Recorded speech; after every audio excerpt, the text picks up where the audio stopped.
আসসালামু আলাইকুম। আপনারা সবাই কেমন আছেন? কুমিল্লা থেকে অনেকদিন পরে খুলনাতে আসলাম। খুলনাতে আসার পরে চিন্তা করলাম কোথাও একটা জায়গায় যাওয়া উচিত। কোথায় যাই খুঁজে খুঁজে বের করলাম আমরা খুলনা ময়ূরী আবাসিকে যাব। তো যে ভাবা সেই কাজ। খুলনা আমার জন্মস্থান হলেও আমি খুলনাতে এখনো পর্যন্ত অনেক বিশেষ বিশেষ জায়গা আছে, এখনো পর্যন্ত আমি কোথাও যাইনি। তবে হ্যাঁ, খুব ইচ্ছা আমার খুলনা শহর আমি নিজে ঘুরে দেখব, এবং আরও ইচ্ছা আমি নিজে তো দেখবই, আপনাদেরকে নিয়ে দেখব। আমি আমার এই দুই চোখ দিয়ে যাই দেখব, আপনাদেরকেও দেখাবো, কথা দিলাম। আমি জানি আমার খুলনা শহর অনেক সুন্দর, অনেক সুন্দর। সবার কপালে সবকিছু সয় না, সব সময় মন চাইলেও সবকিছু করা সম্ভব হয়ে ওঠে না। যে যা চায় সে তা পায় না, এটা যেমন সত্য কথা। পৃথিবীতে সবার চাওয়া তো পূরণ হতে হবে এমন কোনো কথা নেই, তাই না? আর আল্লাহ তো বুঝে শুনেই আমাদেরকে ভালো মন্দ সবকিছু দেয়।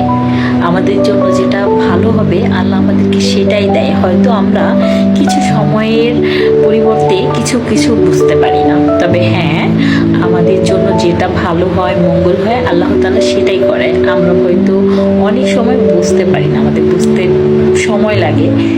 যাই হোক, আমরা কিন্তু অলরেডি ময়ূরী আবাসিকে চলে আসছি। আর আমি এত সুন্দর করে সবাই সাজে গোজে খেলাধুলা করে আমি কিন্তু প্রথম দেখলাম। আমি আরও একবার এসেছি ময়ূরী আবাসিকে, কিন্তু তখন আপনার হচ্ছিল কিছু ছিল না, সন্ধ্যা টাইপের আগে আগে একটু আসছিলাম, তো তখন একটা ব্যক্তিও ছিল না। ময়ূরী আবাসিকে যে এত মানুষ হয়, না আসলে আমি বুঝতে পারতাম না। আসলেও এসে খুবই ভালো লাগলো, এত সুন্দর জায়গা। আমার খুলনা বলে কথা, সত্যি আমি খুলনার মেয়ে, গর্বিত। এখানে আসার পরে সত্যি অনেক ভালো লেগেছিল, কারণ এত সুন্দর একটা জায়গা, তাও আবার এত এত মানুষ, তার ভিড়ে আমার হাজবেন্ড আমাকে ফুল দিল। সত্য কথা বলতে কাশফুল বাগানে যাওয়ার খুবই ইচ্ছা ছিল। যাই হোক, আল্লাহ তাআলা এই ইচ্ছাটাও পূরণ করলো, শুকর আলহামদুলিল্লাহ। আল্লাহ যেন সবার মনের আশা পূর্ণ করে এইভাবেই। কিন্তু দুঃখ, এত বৃষ্টি ছিল, তারপরেও এত সুন্দর সুন্দর জিনিস দেখবো আমি কল্পনাও করতে পারিনি। এত বৃষ্টি ছিল, রুম থেকে বের হবো কিনা সেটাই চিন্তা করতেছিলাম। যাই হোক, আল্লাহর নাম করে বের হয়ে পড়লাম। বৃষ্টি পড়তেছে এখনো পর্যন্ত, এত মানুষ, তারপরও হাঁটাহাঁটি করছে, কেউ কেউ শাড়ি পরতেছে, এক একজনের মতন খেলাধুলা করতেছে। দেখেন সাইকেল নিয়ে কি সুন্দর, আমি তো জীবনেও পারবো না রে বাবা, আসলে যার যার যে অভ্যাস।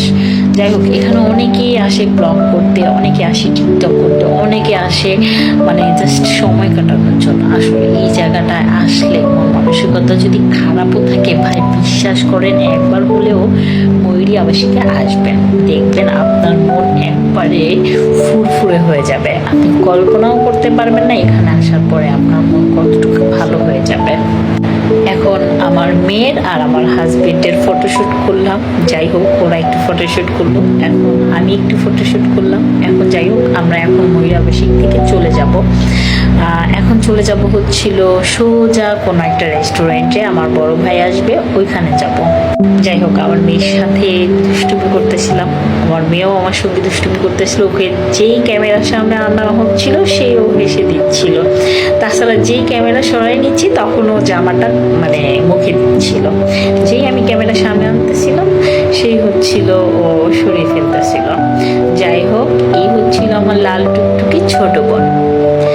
যাই হোক, অনেক মজা হলো, সারাদিনটা খুবই ভালো লাগলো। এই যে আমার হাজবেন্ড আমার ভাইয়ের সঙ্গে কথা বলতেছে যে ভাইয়া কোথায় নামবো, কি দৃষ্টান্ত, এত জ্যাম, আমরা জ্যামে আটকে গেছি। ওদিক থেকে আমার ভাইয়া রেস্টুরেন্টে বসে আছে, এদিকে আমরা জ্যামে আটকে আছি। আমার হাজবেন্ড বলতেছে এত জ্যাম বাবা, বাবা, বিশ্বাস করেন রাস্তায় প্রায় 1 ঘন্টার উপরে আমরা জ্যামে আটকেছিলাম। ওদিক থেকে আমার ভাই তো রেগে ফায়ার হয়ে গেছিল যে আমাদের এত লেট হলো কেন, আমরা কেন এই রাস্তা দিয়ে আসলাম, আমরা কেন অন্য রাস্তা দিয়ে কেন ঢুকলাম না।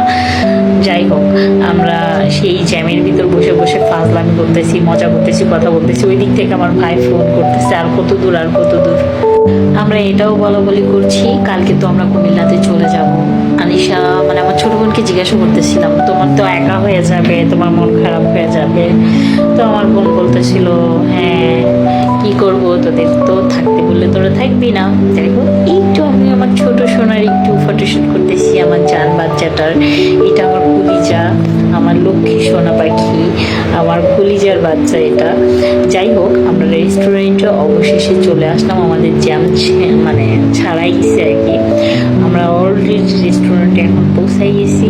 অবশেষে আমার ভাইয়ের সঙ্গে আমাদের দেখা হয়েছে। আমার ভাই বলতেছে এত সময় লাগে বাবা, কি করব আমরা। বিশেষ করে আমি খুলনা শহরে রাস্তাঘাট কিছু চিনি না, বিশ্বাস করেন। যদি চিনতাম তাহলে আমি তো যে রাস্তা দিয়ে সহজ হতো এই রাস্তাতেই চলে যেতাম।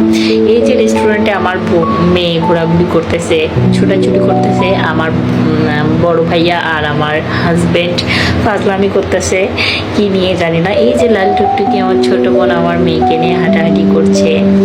এই যে কি কিউট, মাশাআল্লাহ, ও খেলাধুলা করতেছে আর অভিমান দেখাচ্ছে না, ও হাঁটবে। ওকে সবাই কোলে নিতে যাচ্ছে, কোলে উঠবে না, জুতা খুলে হাঁটাহাঁটি শুরু করে দিছে ওর বাবার সঙ্গে। যাই হোক, আমি এখন ওর বাবার আর ওর ফটোশুট করব। এই যে ওর বাবার আর ওর ছবি তুলতেছি।